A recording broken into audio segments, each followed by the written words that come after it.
Hello my friends and welcome back to my channel, Coffee Tea Paper.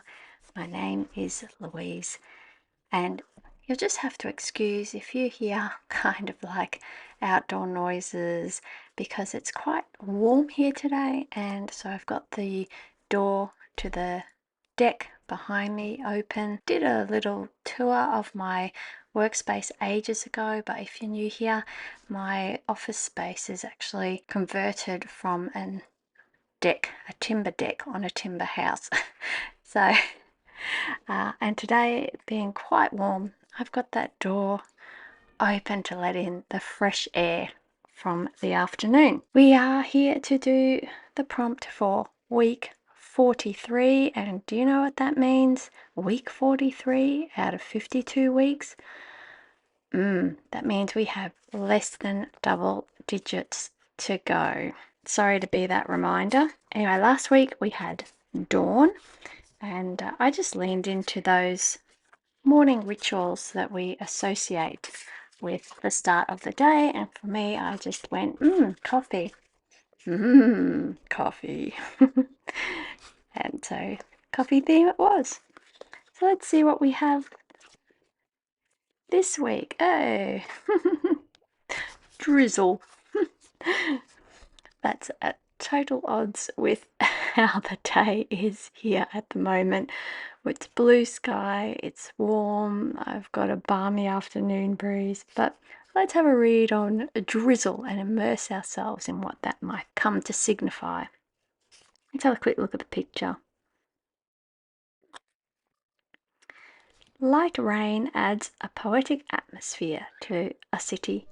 Everything looks a little hazier, a little more romantic, a bit softer.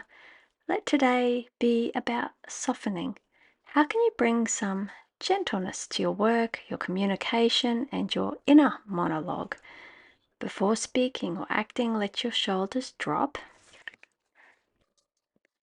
and lower your voice. Consider how softening changes an interaction and your perspective. What do you think? Do you think the last bit was softer? I don't know. I think that's quite nice. It's a reminder to just be gentle on yourself and gentle and kind to those around you, because with our daily interactions, we can either make or break someone's day without too much thought involved, and that can be scary. It really can. This is quite a nice one. It makes a bit of a change from all the themes on change and coping with the change and to what's involved with change. I like this idea about the little hazier, a little more romantic, a bit softer. Reminds me a bit of those paintings that you see of like streets in New York or streets in Paris, the rainy day ones, and you just get this impression of the buildings and impressions of people, but it all looks kind of blurred. Well, I think I might try and do a bit of a drizzly page. I'm not quite sure how to do that yet. I'm going to have a little think about it. Let's come back and see what we come up with. I decided that we want to be able to look through a window, so we need to find someone's perspective of looking through probably a rain sort of splattered drizzly window. And then there was this talk about, you know, dropping your shoulders and lowering your voice, and I just happen to have this ding ding girl who has her shoulders on view. I've got this window which is from a pack from EB. They have a whole bunch of window die cuts and things on their website. I have a link in the description box. Then I really wanted to soften everything down, so I'm going to cover up the grid paper with this Japanese washi paper with some inclusions. Finally, try and get an impression of rain spattered on a window on this one by doing something with these on the paper. Best laid plans and all of that. So this is where I'm starting. So I think I'm just gonna see how we go. It might be an absolute disaster, but fingers crossed we get something out of it. Pop on some music and let's get working together.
Okay, my friends, I am finished with our drizzly page here today.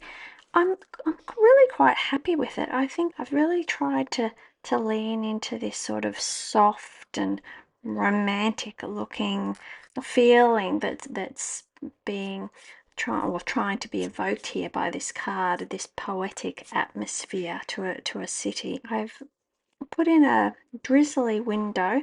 I didn't know how it was going to work out. I used my Tombow markers on some Cosmo Air Light here.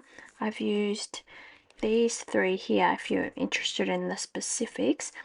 491, N89 and N00. And then I did squiggly bits with this 0.1 Copic multi-liner. And then I did sort of white bits with this number 10 jelly roll. I think it looks quite effective. Sometimes when you've done something like this yourself, it's hard to look past the lines you've drawn to get the impression of what you're trying to portray rather than just, yeah, the lines. Anyway, we'll see. And I whipped out I haven't used this for quite some time because I was going through a bit of a phase and I was using a lot this rosewood washi tape by Meow Illustration. I've got the pet version as well as the washi tape, but I thought the washi tape would work in nicely with the background of the washi paper. And then I just had a scrap of this embossed piece of paper just lying on my desk because it's kind of too nice to throw out but too small to do much with, and I just thought this adds that kind of idea of a gentle wallpaper maybe in the background of the room that this person is sitting in. I'm quite happy with this one. Anyway, let me know what you think. I don't know if I really showed you much of the illustration on the card.